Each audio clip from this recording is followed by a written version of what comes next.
ऐसा हुआ बैंडेड posture. Patient ने बोला मुझे बैक पेन, तो बैक पेन है तो ये हमने देखा फर्स्ट टाइम क्या देखा, पॉस्चर इसका काइफोटिक।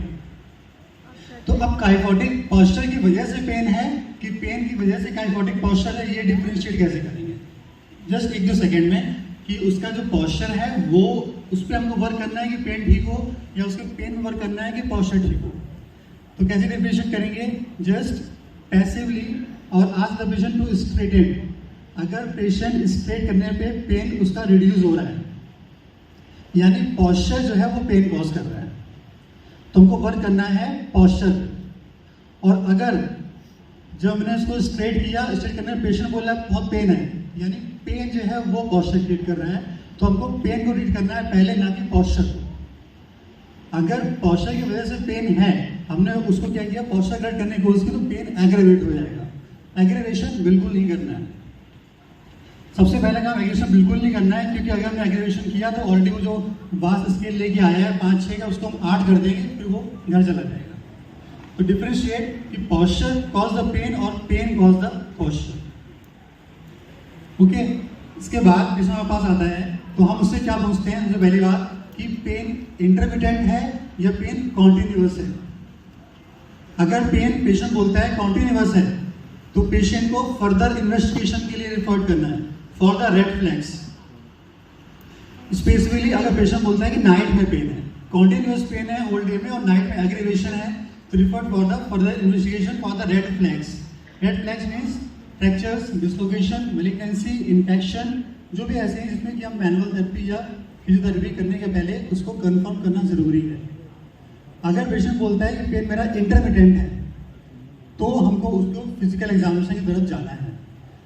अगर पेशेंट बोलता है कॉन्टिन्यूअस है तो तुरंत उसको फिजिकल एग्जामिनेशन नहीं करना है, सबसे पहले उसकी फर्दर इन्वेस्टिगेशन चाहे रेडियोलॉजिकल फाइंडिंग्स हो, एक्सरे हो, एमआरआई हो या जो इन्वेस्टिगेशन हो उस पर जाना है, फिर एग्जामिनेशन पे जाना है। तो मैनुअल थेरेपी जब पेशेंट हमारे पास आया, हमारे दिमाग में पहले आता है कि पेशेंट अगर हाइपोमोबाइल है यानी उसकी रेस्ट्रिक्शन सेंसिटिवनेस है, तो पहला क्वेश्चन आता है मोबिलाइजेशन देना है या मैनिपुलेशन देना है। ठीक है, तो मोबिलाइजेशन देना है, मैनिपुलेशन देना है, या पेशेंट कैसे डिफरेंशिएट करना है कि हाइपोमोबाइल है कि हाइपर मोबाइल है, मोटर कंट्रोल प्रॉब्लम है कि रेस्ट्रिक्शंस प्रॉब्लम है, इसको डिफरेंशिएट करना है। पेशेंट ने बोला हमें इंटरमिटेंट पेन है यानी वो क्या हुआ, मैकेनिकल पेन। तो मैकेनिकल पेन जो है वो फिजियोथेरेपी के लिए सबसे मेन है, क्योंकि मैक्सिमम पेशेंट हमारे पास जो आते हैं वो मैकेनिकल पेन के आते हैं, जो हमारे लिए परफेक्ट है। उसमें क्या करते हैं, कैसे डिफरेंशिएट करते हैं, मैकेनिकल पेन में दो तरीके का होता है, एक होता है स्टैटिक, एक होता है डायनेमिक। स्टैटिक पॉस्चर मतलब कि जो स्टैटिक मतलब होता है पॉस्चर, जो पेन पॉस्चर से चेंज हो रहा है, यानी कि स्टैटिक में हो रहा है स्टैंडिंग में नहीं हो रहा, स्टैंडिंग में हो रहा है सिटिंग में नहीं हो रहा, स्टैटिक पॉस्चर, स्टैटिक पोजीशन से, इसको बोलते हैं स्टैटिक मैकेनिकल पेन। दूसरा हो रहा है डायनेमिक, मतलब ये जो मूवमेंट से चेंज हो रहा है, कि स्टैटिक में कोई पेन नहीं है, स्टैटिक में पेन नहीं, स्टैटिक में जो मूवमेंट कर रहे हैं तो मुझे पेन हो रहा है, तो वो है डायनेमिक मैकेनिकल पेन। तो डिफरेंशिएट करना है स्टैटिक मैकेनिकल पेन है या डायनेमिक मैकेनिकल पेन है।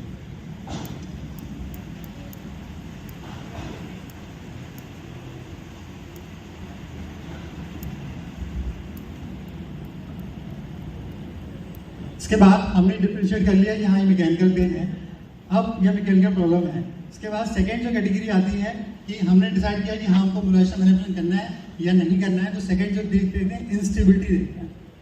इंस्टेबिलिटी, क्योंकि जो इंस्टेबिलिटी के लिए कोई भी मोबिलाइजेशन कोई मैनिपुलेशन वो काउंटर इंडिकेटेड है। पहले आप उसको असेस करो कि इंस्टेबिलिटी किस तरीके की है, फिर उसमें हमको क्या ट्रीटमेंट करना है वो डिसाइड करना है। तो इंस्टेबिलिटी भी दो तरीके की होती है, एक होती है मैकेनिकल, ये दूसरी होती है क्लिनिकल इंस्टेबिलिटी। मैकेनिकल इंस्टेबिलिटी क्या है और क्लिनिकल इंस्टेबिलिटी क्या है?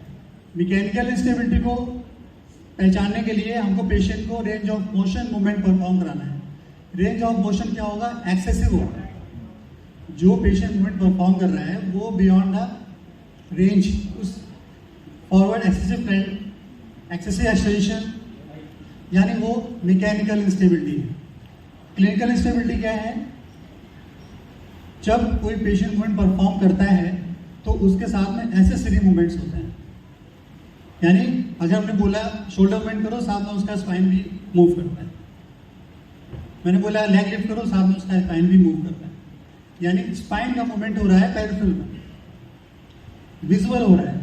कनेक्शन तो है पेरिफेरल का स्पाइनल से, लेकिन विजुअल हो रहा है, साथ साथ दिख रहा है कि करने कुछ बोल रहे हैं, असेस करके वो इलेक्ट्रिक मूवमेंट के थ्रू मूवमेंट परफॉर्म कर रहा है, उसको बोलते हैं क्लिनिकल इंस्टेबिलिटी। तो differentiate mechanical stability and clinical stability. अब आज टॉपिक हम कवर कर रहे हैं मेनली स्पाइन डिस्फंक्शन पे है।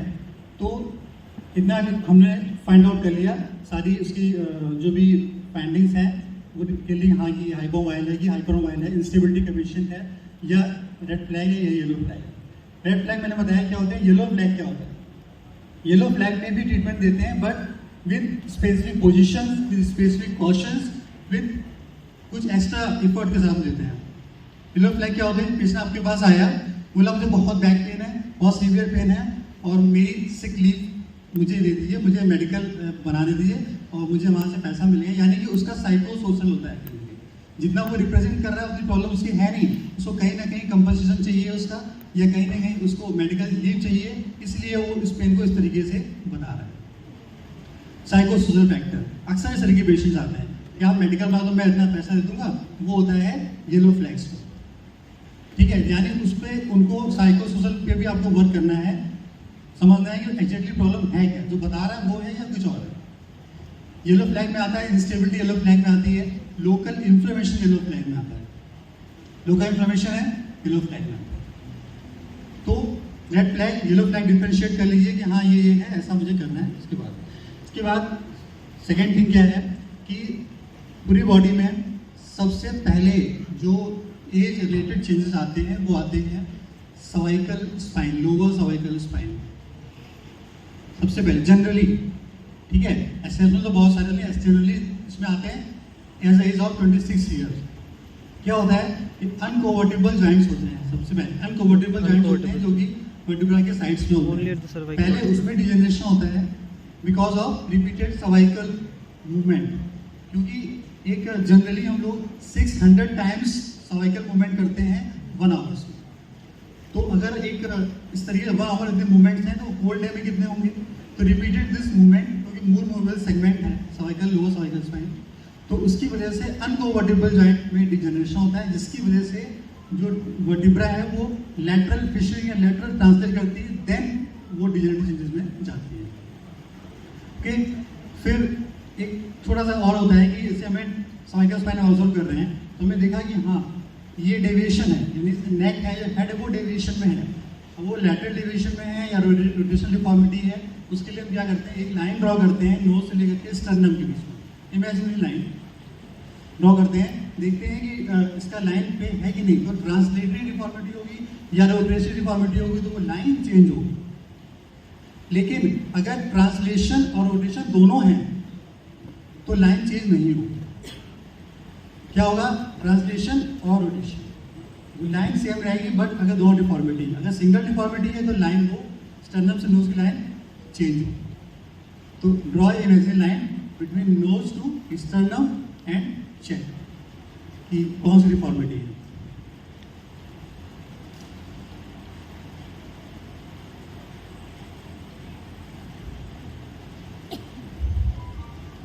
ये हमें डिफॉर्मिटीज वगैरह फाइंड आउट कर लें। इसके बाद हमें लोकल एग्जामिनेशन करना होता है कि कौन सा वर्टिब्रा है, यानी इंटरवर्टिब्रल मूवमेंट, जो भी मूवमेंट हम कर रहे हैं उसमें इंटरवर्टिब्रल जो मूवमेंट है उसमें क्या उसकी फ्लेक्सिबिलिटी, क्या उसकी कैसे ऑब्जर्व करते हैं। तो होता है 3 फिंगर टेस्ट, यानी कि दो, अगर हमें C4 पे करना है, C4 की चेक करना है मोबिलिटी, तो एक फिंगर रखते हैं C3 पे, C4 पे, C5 पे, देन परफॉर्म द मूवमेंट। तो हमको इंडिविजुअल पता चलता है कौन सा वर्टिब्रा मूव कर रहा है या कौन सा वर्टिब्रा मूव नहीं कर रहा है। ये active range of motion test है। सेकेंड, पैसिव क्या करते हैं, ऐसे वर्टिब्रल ग्लाइड देते हैं, मोबिलाइजेशन ट्रीटमेंट ग्लाइड देते हैं हर एक सेगमेंट पे। तो 3 पॉइंट्स होते हैं, स्पाइनस प्रोसेस, फेशियल जॉइंट और ट्रांसवर्स प्रोसेस। तो जब हम स्पाइनल प्रोसेस पे हम रखते हैं और उसको मोबिलाइज करते हैं, यानी प्रेशर अप्लाई करते हैं, तो हम क्या ऑब्जर्व करते हैं, फ्लेक्शन और एक्सटेंशन रेस्ट्रिक्शन। जब हम फेशियल जॉइंट पे उसको एसएससी ग्लाइड देते हैं तो क्या ऑब्जर्व करते हैं, साइड फ्लेक्शन। और जब ट्रांसवर्स प्रोसेस पे एसएससी ग्लाइड देते हैं तो क्या करते हैं, रोटेशनल यानी क्वालिटी ऑफ मूवमेंट क्या है, हर एक वर्टिब्रा का क्वालिटी ऑफ मूवमेंट क्या है। ये होता है क्वालिटी ऑफ मूवमेंट, होता है क्वांटिटी ऑफ मूवमेंट। ठीक है, तो मूवमेंट तो हो रहा है, लेकिन क्वालिटी क्या है मूवमेंट की, इससे इसको हम एसेसरी ग्लाइड्स के थ्रू रिकॉग्नाइज करते हैं कौन सा वर्टिब्रा लेस मूवेबल है और किस डायरेक्शन में है, एपी डायरेक्शन में है, फेशियल केजिंग डायरेक्शन में, या रोटेशनल है, या साइड फ्लेक्शन मूवमेंट में है। तो अलग अलग रिस्पॉन्स प्रोसेस, अलग अलग पार्ट पे उसको एसेसरी ग्लाइड लेके हम डिफ्रेंशिएट करते हैं कि कौन सा सेगमेंट कितना हाइपोमोबाइल है। देन स्प्रेन है, स्प्रेन एक वर्ड जनरली लोग बोलते हैं कि स्प्रेन है, स्ट्रेन है, कैसे डिफ्रेंशिएट करेंगे जस्ट 2 सेकेंड्स में। अगर पेशेंट मूवमेंट परफॉर्म कर रहा है, ठीक है, ये जो मैं बता रहा हूँ कि ये सस्पेक्टेड है, मतलब आप 70-80% पहुँच सकते हैं। कंफर्मेशन डायग्नोसिस के लिए और फीचर्स को भी देखना पड़ता है। अगर पेशेंट को स्प्रेन है, स्प्रेन मतलब लिगामेंट, तो पेशेंट क्या कंप्लेन करेगा, एंड रेंज पे पेन। अगर पेशेंट कंप्लेन कर रहा है कि एंड रेंज पे पेन हो रहा है, ठीक है, तो end range pain suspected ligament involvement. और अगर पेशेंट कंप्लेन कर रहा है एंड रेंज पेन नहीं है, मूवमेंट जो मूवमेंट परफॉर्म कर रहे हैं तो पेन ऑन एंड ऑफ है, यानी आ रहा है जा रहा है, यानी मूवमेंट के साथ में आ रहा है जा रहा है, यानी वो मस्कुलर इन्वॉल्वमेंट है, मसल्स का इन्वॉल्वमेंट है। तो हमको मसल्स को फोकस करना है, ताकि अदर स्ट्रक्चर्स को।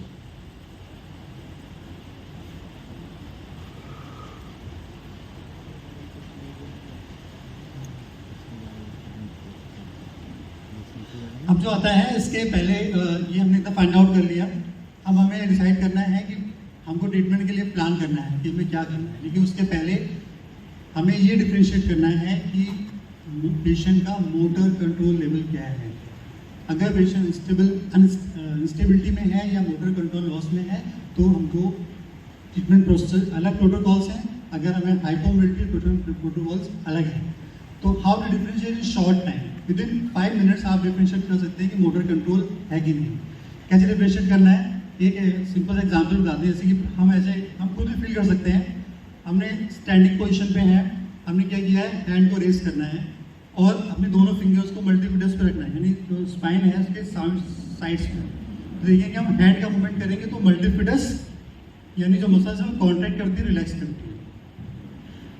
वेट शिफ्ट करते हैं तो भी मल्टीफिडस मसल जो है वो क्या करती है, कॉन्ट्रैक्ट करती है, रिलैक्स करती है। यानी पेरिफेरल मूवमेंट में भी जो स्पाइनल स्टेबलाइजर्स हैं वो स्टेबलाइजेशन देते हैं, वर्क करते हैं। तो इसमें क्या देखा हमने कि हाँ मूवमेंट हम लिम्ब का कर रहे हैं लेकिन ये वर्क कर रही है, ठीक है। तो 3 सब सिस्टम वर्क करते हैं मोटर कंट्रोल के लिए। कौन कौन सिस्टम, एक होता है एक्टिव सब सिस्टम यानी मसल्स, पैसिव सब सिस्टम यानी लिगामेंट्स, कंट्रोल सब सिस्टम यानी सेंट्रल नर्वस सिस्टम, ब्रेन। ये 3 सब सिस्टम है जो कि हमारे बैलेंस को कंट्रोल करते हैं। तो ये मोटर सिस्टम कैसे वर्क करते हैं, 2 चीज़ों में, स्टैटिक और डायनेमिक। यानी कि जब हम मूवमेंट करते हैं तो भी ये स्टेबलाइजर वर्क करते हैं, और जब हम स्टैटिक पोजीशन में हैं तो भी ये स्टेबलाइजर वर्क करते हैं। तो उसको बोलते हैं स्टैटिक मोटर कंट्रोल सब सिस्टम यानी कि पोजीशन को मेंटेन करने के लिए, और डायनेमिक मोटर सब सिस्टम यानी कि मूवमेंट को हम बैठ हुए हैं तो कैसे मेंटेन है, बिकॉज ऑफ मोटर कंट्रोल। हम स्टैटिक बैठे हुए हैं कैसे, बिकॉज ऑफ मोटर कंट्रोल। ये 2 तरीके की हम उसको चेक करते हैं। चेक करने के बाद मैंने देखा कि हाँ ये अब इसको मोटर सिस्टम को हम कैसे अप्लाई करेंगे, कैसे डिफ्रेंशिएट करेंगे कि स्पाइन का जो पेन है या प्रॉब्लम है इससे रिलेटेड है। बहुत सिंपल सा है। क्या करना है, पेशेंट से बोलना है, सूरज अहमद, सूरज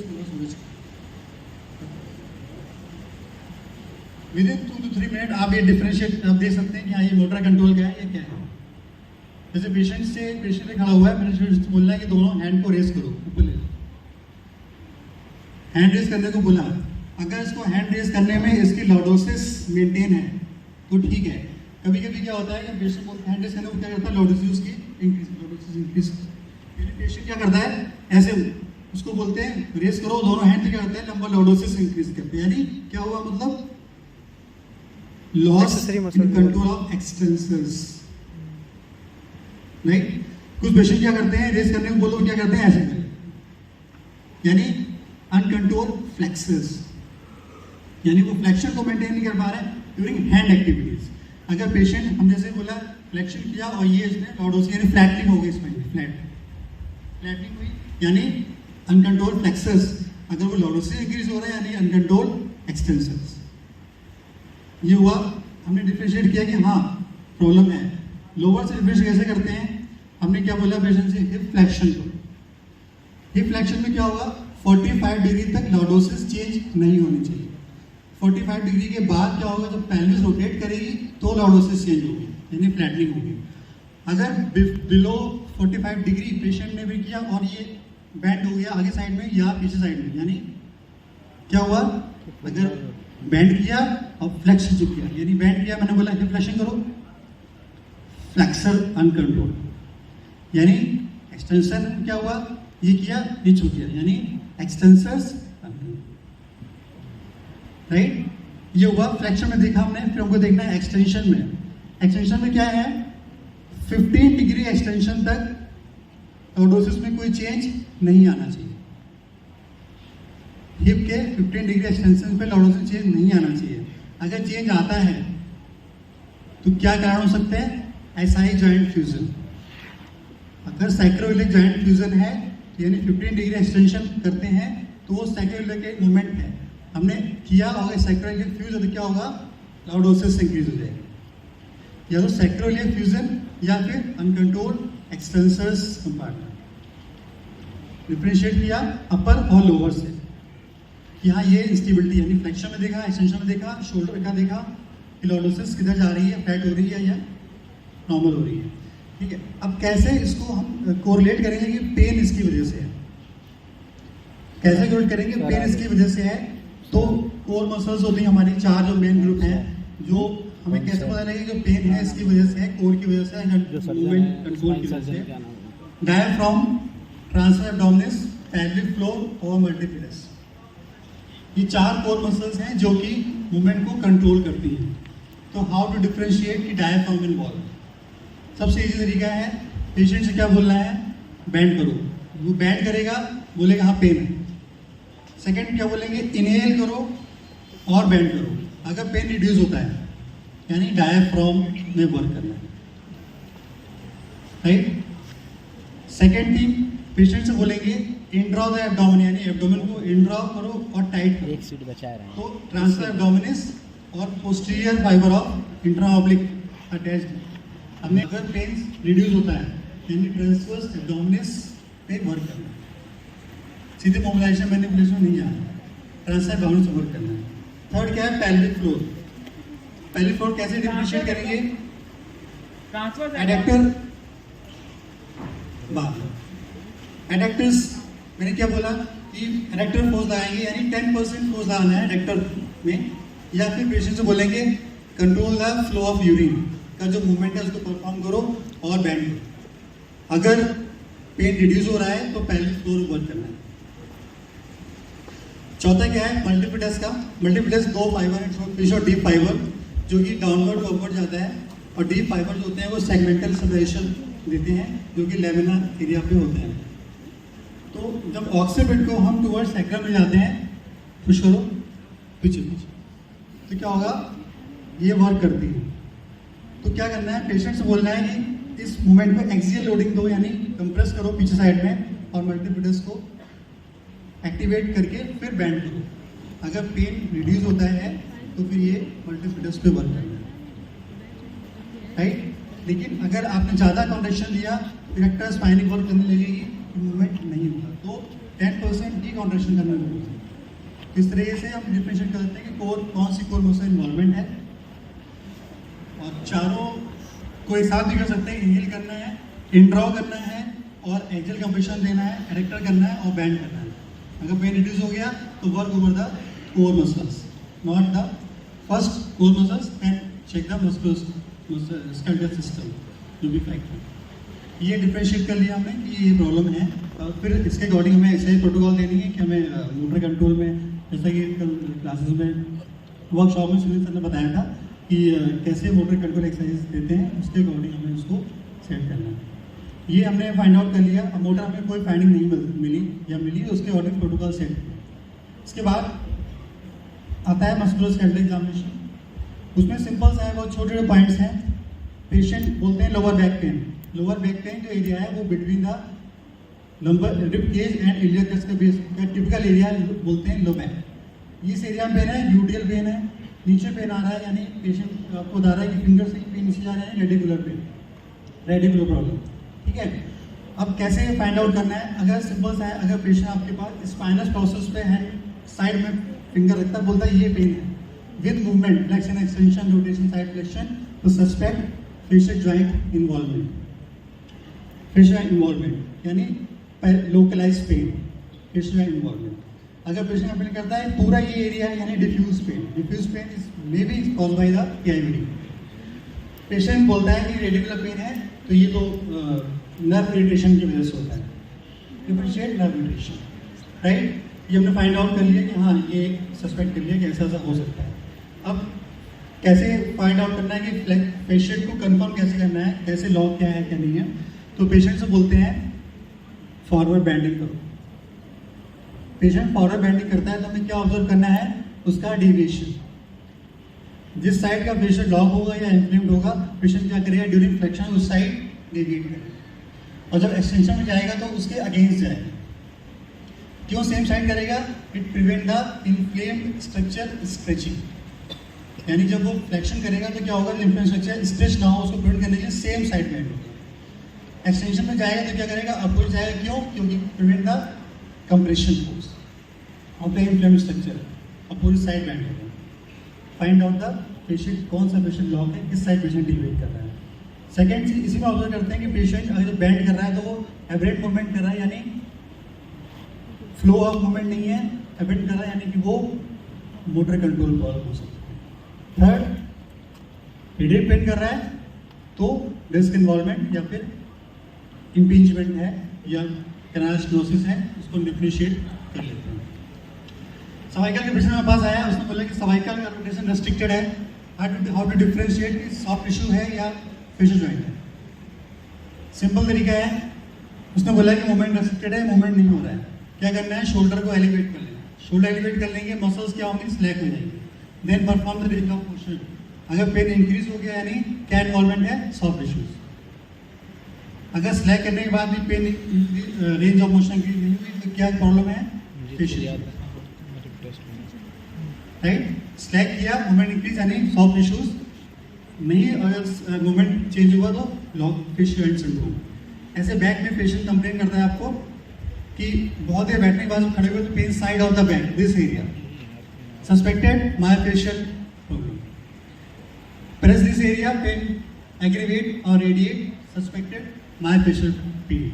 हाउ टू डिफरेंशिएट मसल्स और फेशिया फॉर दिस कंडीशन, ये मसल इन्वॉल्वमेंट है या फेशियल इन्वॉल्वमेंट है। सिंपल सा तरीका है, पेशेंट को स्टैंडिंग में रखते हैं, पेशेंट से बोलते हैं कि बैंड हो, रेंज चेक कर ली, इतनी रेंज है, राइट। और मसल्स कैसे कंफर्म करेंगे मसल्स से कि फेशिया है, हमें क्या करना है, बैंड करना है जितना जा रहा है, मतलब ऐसा नहीं पेन एग्रीवेट हो जाए, फिर पेशेंट बोलना है एक्सटेंशन करो, ऊपर हो,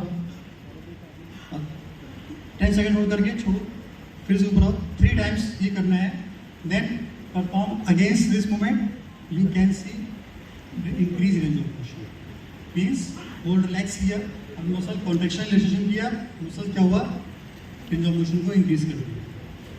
अगर नहीं हो रहा है तो क्या करना है, सेकेंड फेशिया को कैसे रिप्रेजेंट करेंगे, थोरैकोलम्बर फेशिया जो है उसको फर्स्ट बिफोर मूवमेंट उसको ग्लाइड देंगे 3 to 4 time fascia, then perform the movement, क्या देखेंगे, रेंज ऑफ मोशन इंक्रीज कर। अगर रेंज ऑफ मोशन इंक्रीज यानी फेशियल वर्क करना है, अगर नहीं इंक्रीज हो रहा तो उसके थ्रू हम मसल को क्लियरफाई करें कि मसल इन्वॉल्वमेंट कौन कौन मसल इन्वॉल्व हो सकती है, बेसिक कर्टस लंबोरम, रेक्टल स्पाइन और श्वास, जो कि इस मूवमेंट इस एरिया के पेन को कॉज करता है। डिफरेंशिएट करते हैं, उसमें मायोफेशियल ट्रीटमेंट देते हैं, एमईडी देते हैं, एफआर देते हैं। अगर ट्रिगर पॉइंट्स हमको मिल रहा है तो उसमें स्टीमिंग का ऑपरेशन देते हैं, उसके अकॉर्डिंग ट्रीटमेंट प्रोटोकॉल सेट करते हैं। हमने फाइंड आउट कर लिया कि 2 मिनट और है बस, तो हमने देखा कि हाँ ये इतना फीचर्स पहुँच गया। तो एक बात होता है स्पॉन्डिलोसिस, बहुत वर्ड है, बोलते हैं स्पॉन्डिलोसिस, डॉक्टर क्या बोलते हैं स्पॉन्डिलोसिस। फिजियोथेरेपिस्ट क्या करता है, डिफरेंशिएट करता है, फेशियल जॉइंट्स इन्वॉल्वमेंट है या डिस्क इन्वॉल्वमेंट, फ्लेक्शन में पेन जा रहे हैं या एक्सटेंशन में पेन जा रहा है। Find out the movement pattern based, right. Patient को फ्लेक्शन में पेन हो रहा है, पेशेंट अगर बैंडिंग, पेशेंट बैठा हुआ है, बैठने में दर्द हो रहा है, यानी सस्पेक्टेड डिस्क इन्वॉल्वमेंट। पेशेंट को एक्सटेंडेड एक्टिविटी में पेन हो रहा है, सस्पेक्टेड फेशियल जॉइंट्स, राइट। तो कई बार पेशेंट क्या होता है, मूवमेंट नहीं करते, बोलते हैं मुझे एक्टिविटीज में पेन हो रहा है। कैसे, आप में लेटते हैं दर्द होता है, तो हमें इसमें मूवमेंट को कोरिलेट करना है पोस्चर से। कैसे करना है पोस्चर से? पेशेंट को सुपाइन और प्रोन पोजीशन किस पोस्चर को करती है? Extended posture, right? Standing extended posture, squatting flex the spine, bending, ठीक है, squatting bend posture, right? Single leg standing side flexion, right? Stair climbing flattening lordosis, down extension. तो कौन सा मूवमेंट हमको क्या करना है? ऑब्जर्व करना है कौन सा मूवमेंट पेनफुल है, उसको उस पोजीशन से कोरिलेट करना है कि फ्लेक्शन में जा रही है स्पाइन या एक्सटेंशन में जा रही है। तो अगर फ्लेक्शन मूवमेंट पेन इंक्रीज कर रहा है तो एक्सरसाइज प्रोटोकॉल उसको सेट करना है कि एक्सटेंशन, यानी पेशेंट आपको कंप्लेन करता है अगर मैं बैठता हूँ तो पेन बढ़ जाता है, खड़ा होता हूँ पेन कम हो जाता है, यानी क्या? Flexion posture increase the symptoms. तो provide extension exercise basic. Patient बोलता है स्टैंडिंग में पेन है, बैठने में कम हो जाता है, यानी एक्सटेंसर्स फेशियल एनवायरनमेंट, तो फ्लेक्शन एक्सरसाइज। अगर फ्लेक्शन एक्सटेंशन दोनों में है तो क्या? रोटेशन। हमको रोटेशन पे जाना होता है। रोटेशन जो होता है तब करते हैं जब फ्लेक्शन एक्सटेंशन दोनों पेन है। तो इस तरीके से हम फाइंड आउट करके छोटे फीचर्स हैं इसके द्वारा हम ये कर सकते हैं कि हाँ हमने पोस्चर देखा, हाइपोमोबिलिटी देखी, हाइपोमोबिलिटी देखी, और फिर हमने सारा एक्चुअली स्लाइड्स पूरी बनी हुई है बट टाइम थोड़ा कम है इसलिए ऐसे ही बता दिया सारी चीज़ें। तो इस तरीके से हम उसको फाइंड आउट करके अपना ट्रीटमेंट सेट करते हैं और प्रोटोकॉल ट्राई करते हैं और बेस्ट रिजल्ट पाते हैं। तो शॉर्ट टाइम में डायग्नोसिस करनी है, विद इन 2 और 3 मिनट्स में एक एक फीचर से आप डिफ्रेंशिएट कर सकते हैं पेशेंट को प्रॉब्लम क्या है, वो क्या ट्रीटमेंट देना है। Thank you. Thank you. Thank you so much, sir. It was a great informative session. Moving forward, I would like to call Dr. Jasmine Anandibai ma'am and Dr. Pawan Sani sir to felicitate Dr. Deven Trivedi sir. Ladies and gentlemen, a huge round of applause for both of them. Ma'am, please.